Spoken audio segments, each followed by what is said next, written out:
주 예수의 은혜와 평강이 있을지어다.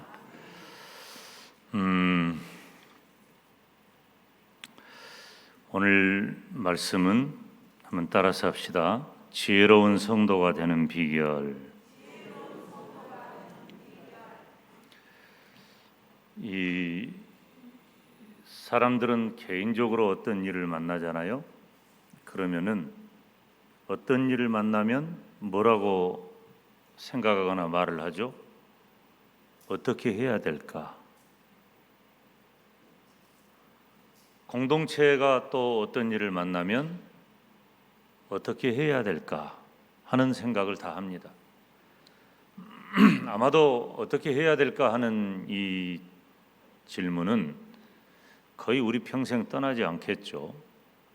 우리는 늘 이런저런 일들에 대한 압박으로 평생을 살아가기 때문에 좋은 일이 있으면 또 좋은 대로 어떻게 해야 할까?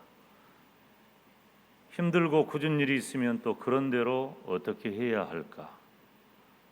내 마음에 꿈을 갖고 무언가를 시도하려고 할 때에도 어떻게 해야 할까 하는 그런 마음을 다 갖습니다.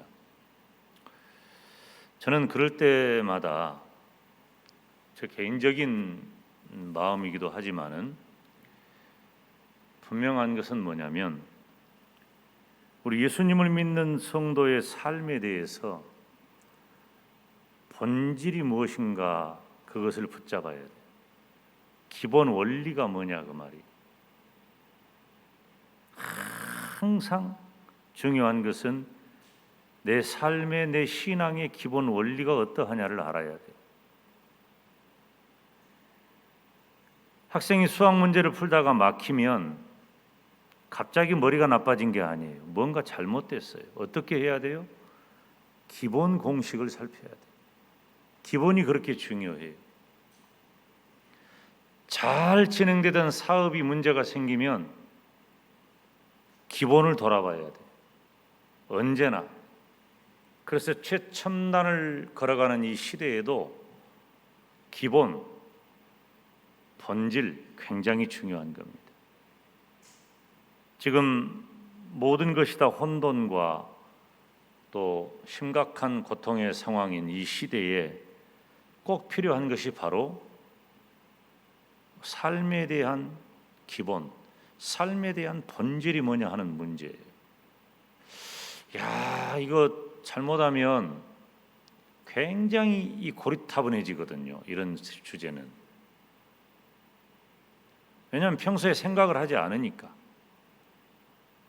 우리는 대체적으로 장사만 잘 되면 되지, 학교만 잘 가면 되지, 성적만 잘 나오면 되지, 승진만 잘하면 되지, 그러면 문제가 없지. 우리 그것이 안 될 때 압박감을 갖는 거잖아요. 그러니까 그것만 되도록 하는데 우리들이 마음을 쓰는 거지. 왜 이럴까라고 하는 생각은 잘 하지 않아요. 이 지혜라고 하면 오늘 말씀의 주제는 지혜인데요. 이 지혜라고 하는 말의 사전적인 의미는 사물의 이치나 상황을 제대로 깨닫고 그것을 현명하게 대처하는 방도, 그리고 그 어떻게 이겨낼까를 생각해내는 정신의 능력을 가리켜서 지혜라 그래요. 쉽게 말하면 무슨 일이 생겼을 때 어떻게 할까? 이것이 지혜예요. 어떻게 할까? 일반적으로 그래요. 그런데 그런 것들은 장사를 하는 분들이 만난 어려움이나 학문을 하는 분들이 만나는 어려움이나 우리가 일상에서 만나는 크고 작은 문제를 만날 때 그것을 해결해 줄 만한 방법들은 사실 이 세상에 너무너무 많아요. 선생님들이 있고 또 많은 책들이 있고 정보가 있고 그런 기본 매뉴얼들이 지금 너무 다 잘 돼 있어요. 그런데 오늘 살피고자 하는 지혜는 그렇게 세상을 살아가는 이치 정도, 무언가 하나를 더해서 해결해내는 방법을 말하고자 하는 게 아닙니다. 오늘 우리가 살피고자 하는 것은 성경에 기록된 지혜예요. 다시 말하면 성경에 기록된 지혜는 한마디로 말하면은 하나님께 이르는 유일한 길이라고 소개하고 있어요. 그래서 제가 잠언을 설교할 때면 가끔 드리는 말씀이지만은 지혜와 믿음은 서로 교차적으로 사용해도 크게 다르지 않습니다. 지혜가 믿음이고 믿음이 지혜란 말이에요. 우리가 오늘 본문 말씀 2절부터 4절까지를 함께 읽어봅니다. 시작. 내 귀를 지혜에 기울이며 내 마음을 명철에 두며 지식을 불러 소리를 높이며 은을 구하는 것 같이 그것을 구하며 감추인 보배를 찾는 것 같이 그것을 찾으면, 지혜를 찾으면, 지혜를 찾으면 어떻게 된단 말이에요? 5절의 기록이에요. 5절에 여호와 경외하기를 깨달으며 하나님을 알게 되리니. 이것이 바로 지혜의 목표예요. 성경이 말하는 지혜의 목표는 여호와 경외하기를 깨닫고 하나님을 아는 거예요. 지혜는 하나님께 이르는 유일한 길이기 때문이에요. 잠언 1장 7절에 보니까 여호와를 경외하는 것이 지혜의 근본이라 그랬죠. 바로 그 말씀이 연장선상에 있고 또 강조점을 더 두기 위해서 2장의 지혜를 기록하고 있는 겁니다. 우리가 일반적으로 생각을 할 때 지혜는 단순히 머리가 좋고 똑똑하고 사리를 잘 분별하고 문제가 생겼을 때 임기응변이 뛰어나가지고 미봉책을 즉시 이런 정도가 아니란 말이에요. 지혜는 생명 구원과 관계되는 것이에요. 영적인 거예요. 지혜는 구원받은 성도로서 하나님의 백성으로 살아가는, 어떻게 살아가야 할 것이냐 하는 모습이 바로 지혜예요. 그러니까 크게 두 가지죠. 첫째는 영적으로 생명 구원과 관계되는 거예요. 하나님을 아는 유일한 길이기 때문에. 두 번째는 하나님을 아는 하나님의 백성이 이 땅에서 어떻게 하나님의 백성으로 살아가야 할 것이냐라고 하는 일이에요. 여러분, 지금 이 시대의 문제가 무엇입니까? 저는 문제를 찾아보려 해도 문제를 별로 발견 못합니다. 왜냐하면 인류가 시작된 이래 아담 이후에 가장 문화가 번창하고 가장 물질이 풍부하고 가장 문명이 발달하고 모든 것이 다 폭발해버린 시대가 지금이에요. 과거에 1000년 걸려 100년 걸려 수십 년 걸려 변화되었던 것들이 지금은 몇 개월, 몇 달, 며칠, 몇 시간 만에 다 바뀝니다. 지금 여러분이 가지고 있는 모든 것들은 다 옛날 것들이에요. 왜? 이미 새 것이 다 나왔어요. 그만큼 시대가 발전한 거예요. 이보다 더 좋을 때가 어디 있어요? 여러분이 입고 있는 옷, 세계 최고의 옷입니다. 이보다 더 좋은 옷이 없어요. 지금 그런 시대를 우리는 살아갑니다. 지구 반대편에서 일어나는 일이 생중계로 우리들에게 실시간으로 전달되는 것이 가능한 시대를 우리가 살아갑니다. 돈만 있고 건강만 있으면 우주여행도 갔다 오는 것이 지금 이 시대입니다. 이게 뭐가 문제예요? 너무 좋잖아요. 몸이 아파도 병원에 가서 치료를 받고 혹 완쾌하지 않는다 할지라도 병을 지닌 채 내 생명을 유지할 수 있는, 어느 정도 건강 상태를 갖고 생명을 유지할 수 있는 시대가 지금이에요. 물론 다 완전히 극복한 건 아니지만. 그래서 제가 유병장수 시대라는 말을 가끔 하잖아요. 근데 뭐가 문제예요? 그런데 지금 이 시대가 어떻습니까? 하나님을 모르기 때문에 죄악과 불안이 지배하고 있는 것이 문제라 그거예요. 지금 이 시대에 우리가 경험하고 있는 그 어떤 현상 자체가 문제가 아니라 근본적으로 이 시대가 가지고 있는 가장 심각한 문제는 하나님을 모르기 때문에 무엇이 우리를 지배해요? 죄악이 나를 지배하고 불안이 나를 지배하는 시대를 살아가는 거예요. 그래서 우리는 엄밀한 의미에서 정신이 온전한 사람이 아무도 없는 시대를 사는 거예요. 저를 포함해서 모두가 다 우울증, 불안감, 공포심, 압박감,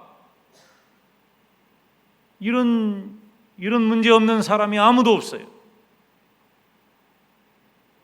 여러분, 김 목사님들 온전하겠어요? 다 마찬가지예요.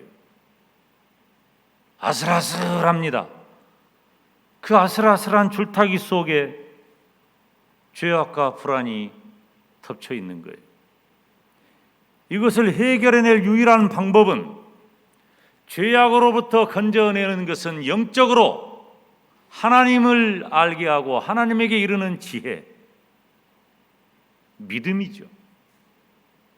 그리고 믿음을 가진 저와 여러분은 이 땅에서 구원받은 성도로서 살아가야 할 방법, 지혜란 말이에요. 저와 여러분 모두 하나님을 아는 지혜로운 성도가 되시기를 주님의 이름으로 축원합니다. 문제가 뭔 줄 아시겠어요? 지금 내 문제가 뭐예요? 집에 통장에 돈이 좀 줄어든 거예요? 수입이 줄어든 거예요? 앞길이 막힌 거예요? 우리가 언제 안 그런 적 있습니까? 언제나 그랬지만 뒤돌아보니 언제나 그 길을 지나오게 되었어요. 어떻게 그렇게 살았습니까? 내 힘과 내 능력으로 자수성가했습니까? 천만의 말씀이에요. 우리는 하나님을 아는 지혜를 가진 자가 되었고, 또 하나님을 의지하여 이 땅에서 어떻게 살아가야 할 방법을 아는 사람으로 살게 된 겁니다. 그래서 이 시대를 살아가는 저와 여러분이 지혜로운 성도가 되시기를 주님의 이름으로 축원합니다. 이 기본을, 이 본질을 우리들이 찾지 않으면 아무리 힘쓰고 애쓰고 아무리 어려움을 만나더라도 해결 방법을 찾지를 못해요. 내 인생의 진짜 문제를 해결할 유일한 방법은 내가 하나님이 주시는 지혜를 따라 살아가는 거예요. 그래서 지혜로운 성도가 되는 비결의 첫 번째는, 지혜는 하나님이 주신다는 사실이에요. 하나님만이 지혜를 주실 수 있어요. 오늘 본문 6절에 보니까 대저 여호와는 지혜를 주시며 그랬어요. 대저 여호와는 지혜를 주시며 지식과 명철을 그 입에서 내신다. 하나님께서 지혜를 주신단 말이에요. 그러면 우리는 어떻게 해야 할까? 4절 말씀에 은을 구하는 것 같이 그것을 구하고 감추인 보배를 찾는 것 같이 그것을 찾으라. 지혜를 구하라 그랬어요. 누구에게? 하나님께 지혜를 구하란 말이에요. 내가 구원받을 은혜도 하나님에게 있고 구원받은 성도로 이 땅을 살아가야 할 방법도 하나님에게 있으니 하나님께 지혜를 구하라는 것입니다. 마치 우리 주님께서 가르치신 기도의 원리를 생각해 볼 때 마태복음 7장 7절 8절에 기록하고 있는 대로 구하라, 찾으라, 문을 두드리라. 그러면 너희에게 주실 것이요 찾게 될 것이요 문이 열어질 것이다. 그래서 우리가 그와 같은 기도의 원리를 따라 하나님 앞에 지혜를 찾아야 돼. 지혜를 구해야 된단 말이에요. 왜? 지혜는 하나님께서 주시기 때문이에요. 사랑하는 여러분, 지혜는 하나님의 은혜로 주어집니다. 인간의 이성으로는 삶의 본질을 이해하지 못해요. 인간의 이성으로 인간의 삶의 문제를 생각하면 생각할수록 꼬이고 오히려 그 함정에 자기가 빠지게 돼 있어요. 지혜는 전적으로 하나님의 은혜로 주시는 선물이기 때문입니다. 그래서 모든 지식이나 인간의 이성 활동은 전부 다 하나님을 경외하는 그 틀 속에서 이루어져야 돼요. 하나님을 경외하는 그 틀 속에서 이루어지지 않는 인간의 모든 이성 활동과 지식은 다 타락하고 부패한 거예요. 많이 배웠습니까? 많이 배웠지만 하나님을 떠나면 그것은 교만한 죄악이 되는 거예요. 부자가 되었습니까? 하나님을 떠난 부자는 누가복음 16장에 나타난 어리석은 부자처럼 되는 거예요. 많이 건강합니까? 건강한 게 좋지만 그 건강이 하나님을 떠나면 타락한 죄악의 길로 가는 거예요. 하나님이 우리에게 허락하신 모든 좋은 것들은 다 그것이 축복인 것 같지만 하나님 안에서 하나님을 경외하는 그 틀 안에서 주어질 때 진정한 축복이지, 하나님 떠나면 저주예요. 오히려 그 사람은 돈이 없는 게 낫고 건강하지 않은 게 낫고 많이 배우지 않는 것이 더 나았을 사람이에요.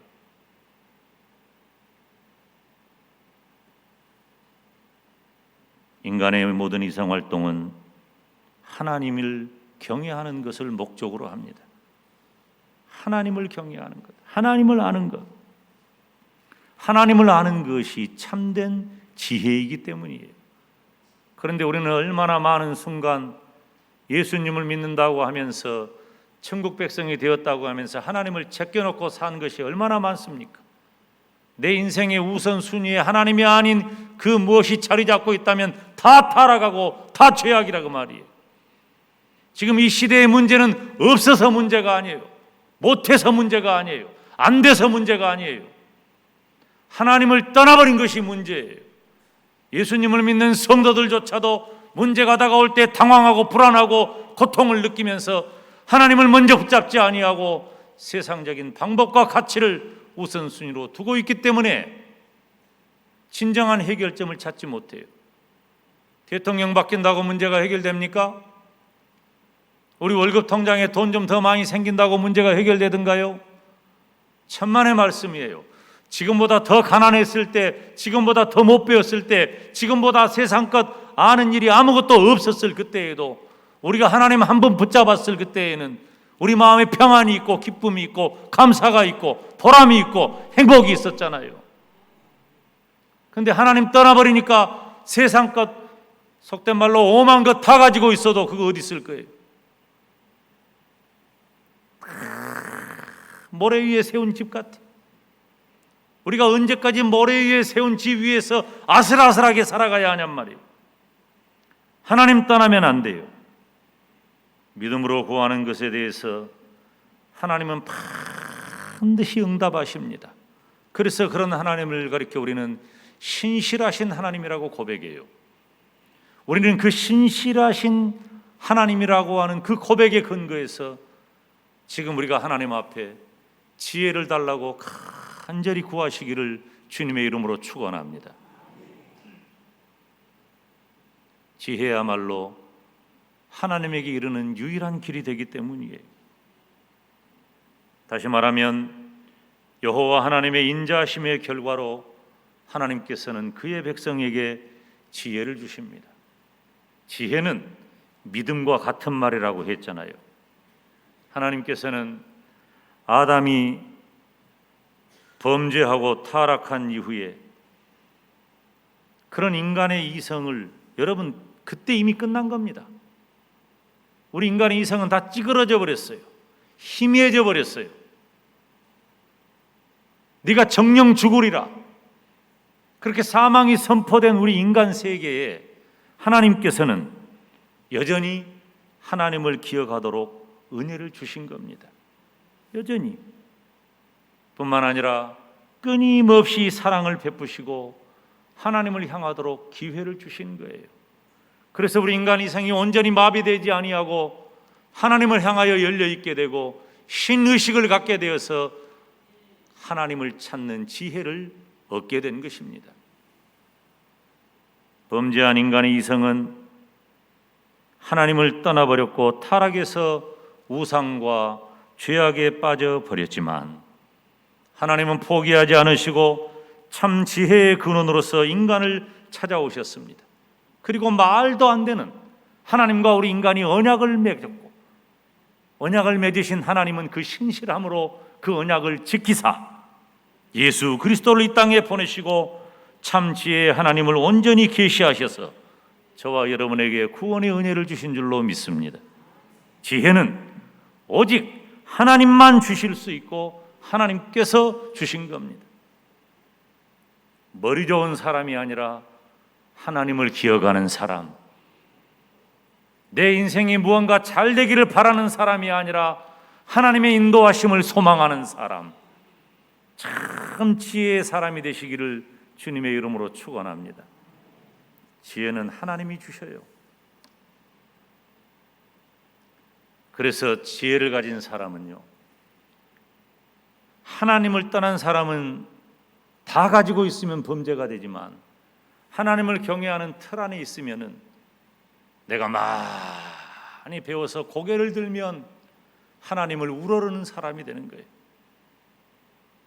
그리고 지혜로운 사람이 고개를 숙이면 겸손하며 하나님께 기도하는 사람이 되는 거예요. 그런데 그 지혜를 빼버리면, 하나님을 경외하는 틀 속에서 그 지혜를 빼버리면 고개를 쳐들면 교만한 자가 되고 고개를 숙이면 비굴한 자가 되는 겁니다.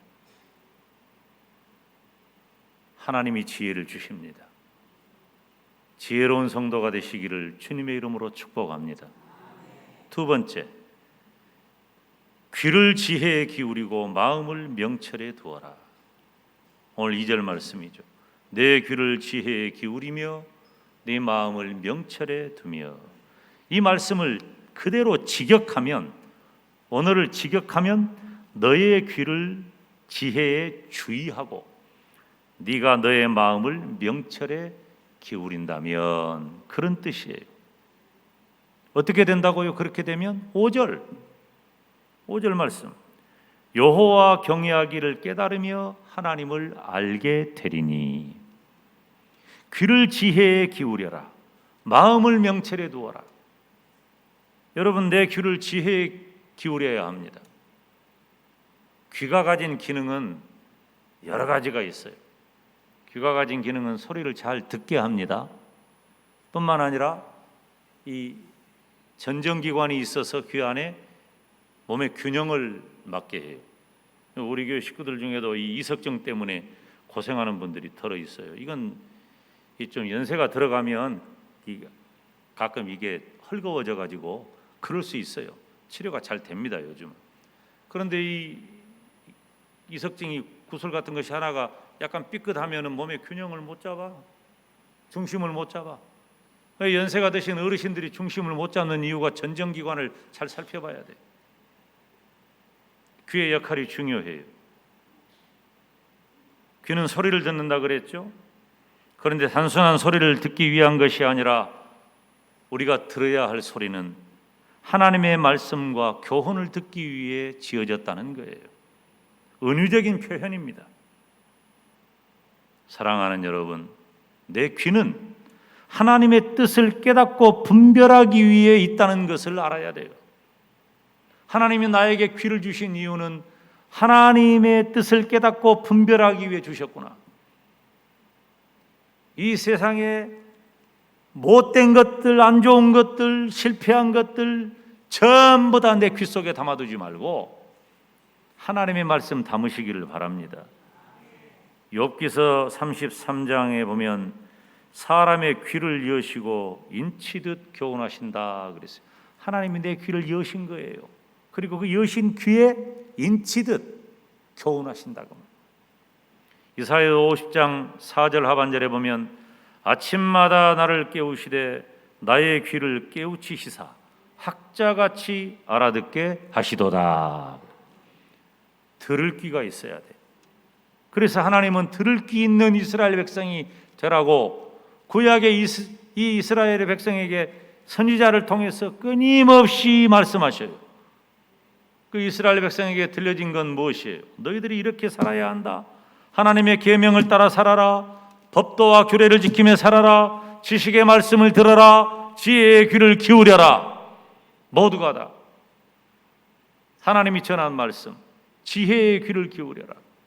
사랑하는 여러분, 지금 이 시대에 주의 종이 전한 말씀에 귀를 기울여서 하나님의 말씀을 따라 사는 참 지혜자가 되시기를 바랍니다.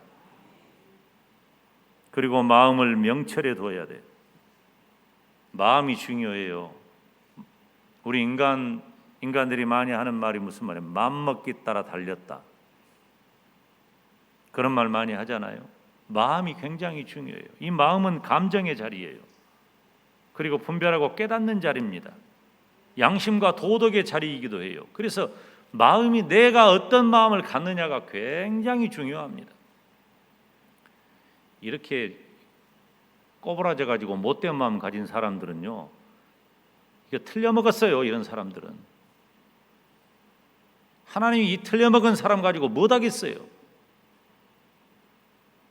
곱게 펴줘도 아름답게 보여도 쉽지 않은 이 세상인데, 우리 마음이 하나님이 기뻐하시는 좋은 터가 될 수 있도록 하나님의 말씀에 귀를 기울이시기를 바랍니다. 사람의 마음은 모든 행위의 근원이 됩니다. 전심으로 하나님을 섬기기도 하고 또 악을 추구하기도 해요. 그러니까 내 마음이 어떤가를 봐야 돼. 내가 전심으로 하나님을 따르고 있는가, 아니면 악을 따르고 있는가. 모양은 하나님을 따르는 것 같아도 속으로는 악을 따르는 사람들이 너무너무 많아요. 그러므로 내 마음을 명철해 두는 것은 너무나도 중요해요. 같은 표현이에요. 나의 귀를 지혜에 기울여라, 내 마음을 명철해 두어라. 다 은유적인 표현이에요. 무슨 말이에요? 하나님의 말씀, 지혜의 말씀을 붙잡으라고 하는 것입니다. 어떻게? 그래서 우리가 생각할 것은 간절히 지혜를 사모하라는 거예요. 구하라는 말입니다. 오늘 본문 4절에 은을 구하는 것 같이 그것을 구하며 감추인 보배를 찾는 것 같이 그것을 찾으면 어떻게 된다고? 5절에 여호와 경외하기를 깨달으며 하나님을 알게 되리니. 지혜로운 성도가 되는 비결은 간절히 지혜를 사모하며 구해야 한다는 겁니다. 은이라고 하니까 은을 우습게 여기면 안 돼요. 요즘 은의 이 역할은 은값이 얼마나 오르냐 내리냐, 은의 시세에 따라서 시세 차익을 취하는 그 투자, 이런 정도 외에는 별로 은의 가치를 많이 느끼지 못하잖아요, 우리들이 표면적으로. 그런데 우리가 길을 이렇게 가다 보면은 금은 보석, 금은 빵, 그런 것처럼 금과 함께 은이 꼭 따라다니더라. 그러니까 이 은도 지금 이 시대가 아니라 수천 년 전에 과거 인류가 시작될 그 무렵에는 금과 함께 매우 귀한 거예요. 그래서 인류가 화폐를 만들 때 그 전에 있던 물물 교환의 시대를 지나서 이제는 화폐가 생겨났어요. 돈이 생겨난 거예요. 인류가 돈을 만들 때 금으로도 돈을 만들고 은으로도 돈을 만들어요. 그러니까 은은 금과 함께 굉장히 귀한 물건으로 취급을 받은 겁니다. 그렇게 은을 구해라. 은을 구하는 것처럼 해라. 귀한 것을 구하는 것처럼 해라. 감추인 보배라 그랬어요. 감추인 보배는 왜 감추인 보배일까요? 감추어야 할 만큼 귀하니까 감추인 보배인 거예요. 감출 정도로, 누가 볼세라, 감출 정도로 귀한 것이기 때문에 감춘 보배라. 다시 말하면은 은이나 감추인 보배는 무엇을 우리들에게 가르치고 있습니까? 우리가 무언가 강렬하게 소망해야 할 것, 꼭 있어야 할 것, 찾아야 할 것을 가르치는 거예요. 그래서 성도는 은과 보배를 구하고 찾듯이 무엇을 사모해라? 따라서 합시다. 지혜를 사모해야 한다, 그 말이에요. 지혜를 얼마나 사모하면 딸라서 이름을 지혜라고 짓겠어요. 지혜라고 지은 분들 많아요. 예수님 안 믿는 분들도 그렇고 예수님 믿는 분들도 지혜라고 이름 지은 분들이 굉장히 많습니다. 좋은 이름이라고 봐요. 지혜와 명철을 얻는 자는 자기의 영혼을 생명과 복으로 인도한다고 했습니다. 잠언 19장 8절에 지혜를 얻는 자는 자기 영혼을 사랑하고 명철을 지키는 자는 복을 얻느니라. 오늘 본문 5절에 여호와를 경외하기를 깨달으며 하나님을 알게 된다고 했어요. 이 말씀은 1절부터 4절 사이에 기록된 그 조건에 대해서 귀결하는 내용이에요. 여호와 경외하기를 깨닫고 하나님을 알게 된다. 여러분에게 무슨 일이 있습니까? 지혜를 구하십시오. 그러면 하나님께서 가지고 계신 그 지혜를 주실 겁니다. 그 지혜를 따라 살아가시기를 바랍니다. 지혜의 목표는 여호와를 경외하고 하나님을 아는 거예요. 그리고 성도로서 내가 어떻게 살아야 할 것인가를 깨닫게 해주는 것입니다. 오늘 본문 마지막 잠언 2장 9절에 보면 그런즉 네가 공의와 공평과 정직 곧 모든 선한 길을 깨달을 것이라. 지혜는 첫째로 건전한 도덕적인 유익을 나에게 제공하고 두 번째로 악에서 벗어나 거룩함에 이르도록 도와줍니다. 성도는 그렇기 때문에 지혜를 통해 영적으로는 하나님을 알고 마음과 행동으로는 악을 떠나 선을 행할 방법을 찾게 되는 것입니다. 쉽게 말하면 지혜를 가진 성도라야 구원에 이를 수 있고 지혜를 가진 성도라야 이 땅에서 모범된 시민으로 살아갈 수가 있는 것입니다. 사랑하는 여러분, 지혜를 주시는 분은 하나님이신 줄로 믿습니다. 하나님께서 예비하신 지혜를 간절히 소망하시기를 바랍니다. 그래서 영적으로는 하나님을 알고 내 마음과 행동으로는 악에서 떠나 선을 행하시기를 바랍니다. 그래서 우리가 온전한 믿음의 사람으로서 하나님을 경외하며 살 뿐만 아니라 이 시대를 사는 시민으로서 선한 일을 행하는 지혜로운 성도가 되시기를 주님의 이름으로 축원합니다. 기도하겠습니다. 하나님 아버지, 은혜와 사랑을 감사합니다. 하나님께서 지혜를 주시는 줄로 믿사오니 우리에게 지혜를 허락하여 주시옵소서. 그리하여 하나님을 알게 하시고 하나님을 따르게 하시고 이 땅에서도 모범된 시민으로 복되게 살아가는 지혜로운 성도가 되게 하여 주시옵소서. 예수님의 이름으로 기도하옵나이다. 아멘.